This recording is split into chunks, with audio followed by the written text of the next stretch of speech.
Brain boost classes 0.11 में आप सभी का स्वागत है। आज हम लोग पढ़ने जा रहे हैं क्लास 10 का 6 चैप्टर, जिसमें त्रिभुज के बारे में हम लोग पढ़ेंगे। त्रिभुज की मुख्य जानकारी।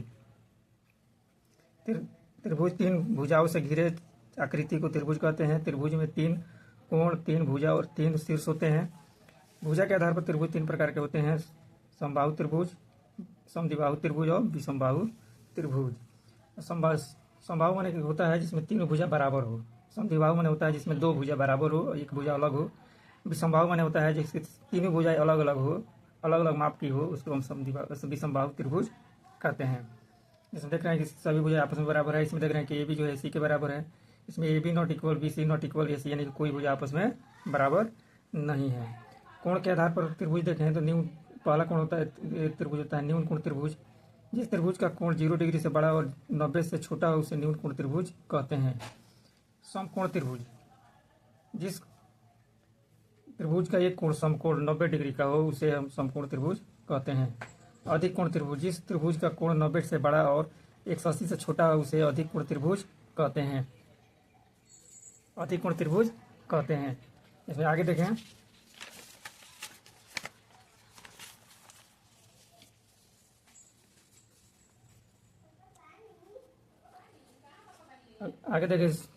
इस त्रिभुज के बारे में हम लोग पढ़ेंगे जिसमें समरूप, जिस बहुभुज की संगत कोण बराबर हो। जिस बहुभुज की संगत कोण बराबर हो तो उसकी संगत भुजाएं एक ही अनुपात में या समानुपाती हो उसे हम समरूप आकृति कहते हैं। यानी कि वह बहुभुज जिसके संगत कोण बराबर हो तथा भुजाएं जो है समानुपाती हो उसे हम समरूप कहते हैं। समरूप माने होता है, समरूप का शाब्दिक अर्थ होता है समान रूप वाला, एक जैसा दिखने वाला, इसी को हम कहते हैं समरूप। जैसे हम 5 का सिक्का ले लें तो 5 का सिक्का अगर देखें तो दोनों जो है एक जैसा होता है, लेकिन उसको साइज छोट कर दें या बड़ा करें तो लेकिन वो उसी आकृति में रहता है, इसीलिए उसको समरूप आकृति कहेंगे। दो समरूप आकृतियों के आकार समान होते हैं। दो समरूप आकृतियों के आकार समान होते हैं, परंतु इसके माप समान होना आवश्यक नहीं है। यानी कि कोई वस्तु है उसका एक डुप्लीकेट बना कर उससे छोटा बना दिया जाए तो उस आकृति को हम समरूप आकृति कहते हैं। एग्जाम्पल के रूप में समरूप अर्थात समान रूप वाला आकृति, इसमें आपके माप की कोई आवश्यकता नहीं होती है। जैसे यह त्रिभुज है, ये बड़ा त्रिभुज है, ये छोटा त्रिभुज है, लेकिन ये दोनों त्रिभुज ही है। आपको देखने में एक ही तरह दिख रहा है, इसलिए इसको हम कहेंगे समरूप। उसी तरह से दोनों वृत्त देख रहे हैं, एक छोटा है एक बड़ा है, लेकिन देखने में आपको वृत्त ही है, दोनों वृत्त ही है। इस तरह ये दोनों आकृति जो है समरूप है।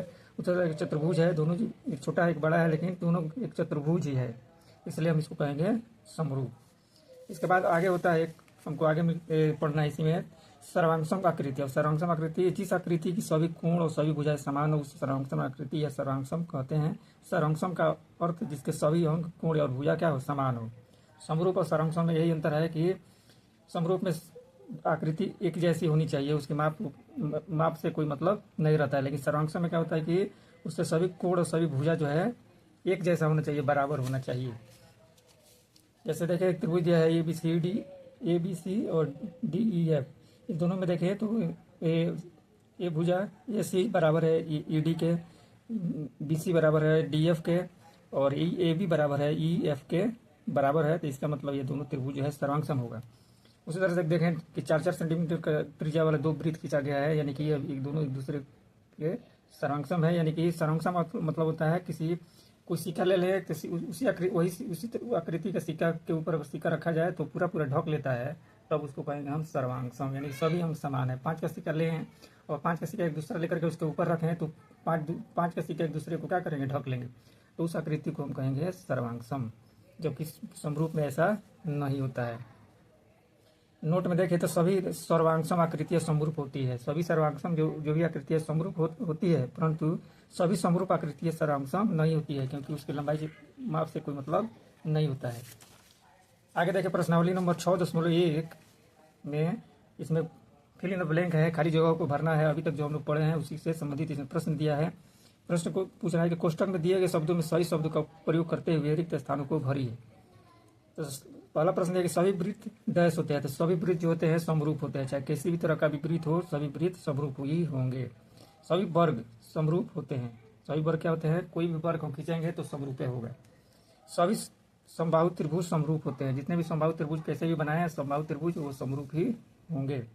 भुजाओं की समान संख्या वाले दो बहुभुज समरूप होते हैं यदि उनके संगत कोण बराबर हो तथा उनकी संगत भुजाएं समानुपाती हो, तब उसको कहेंगे समरूप। आगे देखें, निम्नलिखित युग्मों के दो दो भिन्न उदाहरण दीजिए। उदाहरण देने पर पूछ रहा है कि समरूप आकृतियाँ, समरूप आकृति बताना है।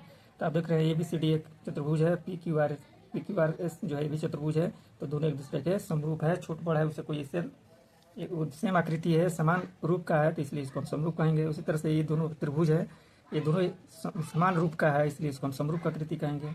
ऐसी आकृति जो समरूप नहीं है, यानी कि समरूप आकृति नहीं है, उसको बताना है। तो ये दोनों देख रहे हैं, दोनों त्रिभुज है, चतुर्भुज है, लेकिन दोनों का समरूप होने के लिए संगत कोण बराबर होना चाहिए। संगत कोण क्या होना चाहिए? बराबर होना चाहिए। दोनों में देखना है कि ये 90 डिग्री का है, ये 90 से कम है, इसलिए ये समरूप नहीं है। उसी तरह से दोनों त्रिभुज में देखें तो दोनों त्रिभुज जो हैं, एक विषम कोण त्रिभुज है, एक उससे छोटा वाला कोण है, तो दोनों के कोण में अंतर है, तो इसलिए ये भी क्या है? समरूप आकृति नहीं है। अगला प्रश्न दिया है क्वेश्चन नंबर 3 में, बताइए कि निम्नलिखित चतुर्भुज समरूप है या नहीं। ये दोनों चतुर्भुज दे दिया है, पूछ रहा है कि दोनों चतुर्भुज है समरूप है या नहीं। तो हम अभी पढ़े हैं कि समरूप होने के लिए उसकी संगत भुजाएं बराबर, संगत कोण बराबर होना चाहिए और संगत भुजाएं समानुपाती होना चाहिए, यानी कि संगत कोण जो होना चाहिए वो बराबर होना चाहिए। तो हम देख रहे हैं कि ये दोनों का संगत कोण बराबर नहीं है, अर्थात संगत कोण बराबर नहीं होने के कारण दोनों आकृति समरूप नहीं है। इस प्रकार प्रश्नावली नंबर 6 और 10.1 जो है समाप्त होता है। और ये वीडियो अगर आपको अच्छा लगे तो आगे अन्य बच्चों के साथ शेयर करें और लाइक कमेंट करें, सब्सक्राइब करें और ज़्यादा से ज़्यादा लोगों के पास भेजने का काम करें। Thank you.